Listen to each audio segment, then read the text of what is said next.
बिस्मिल्लाहिर्रहमानिर्रहीम अस्सलामु अलैकुम वरहमतुल्लाहि वबरकातुहू।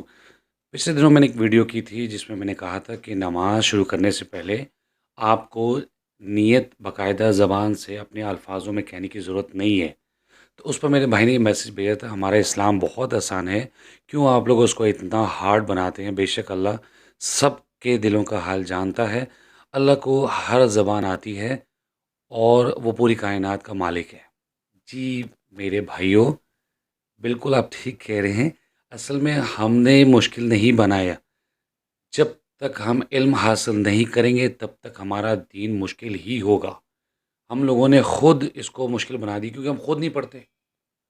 जब आप खुद पढ़ेंगे तो आपको पता चलेगा कि नीयत का ज़िक्र कहीं पर भी नहीं है। जो भी आप नमाज़ पढ़ने लगे हैं वो आपके दिल के इरादे का नाम है। आप फ़र्ज़ पढ़ने लगे हैं, ज़ोहर की पढ़ने लगे हैं, असर पढ़ने लगे हैं, सुन्नत पढ़ने लगे हैं, नफ़ल पढ़ने लगे हैं, क्या करने लगे हैं, वो आपके दिल के इरादे का नाम है। तो ज़बान से कहने की कोई हदीस में नहीं है।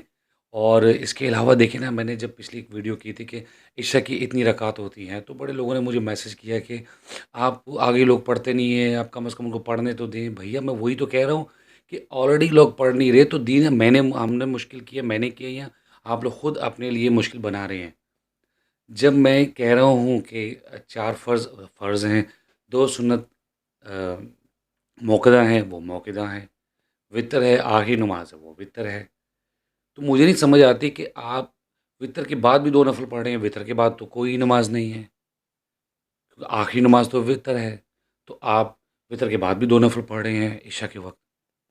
तो इल्म को सीखें, और जो हम आप तक पहुँचाते हैं, डाउट हो तो आप उसकी कन्फर्मेशन कर लिया करें। मेरी बात समझ गए? दीन को मुश्किल हम लोग खुद बना रहे हैं। जब पढ़ेंगे तो समझ आ जाएगी। अभी हुआ क्या? असल में हमें बताया जा रहा है 2 + 2 4। जब हम किताब सॉरी, हमें बताया जा रहा है 2 + 2 5। जब हम किताब खोलते हैं तो हमें वहाँ लिखा हुआ मिलता है कि 2 + 2 4। तो हमें ये 2 + 2 5 के चक्कर में घुमाया गया। तो इससे बचें, खुद पढ़ें, 2 + 2 4 ही है। उम्मीद करता हूँ आप मेरी बात समझ गए होंगे। अस्सलामु अलैकुम वरहमतुल्लाहि वबरकातुहू।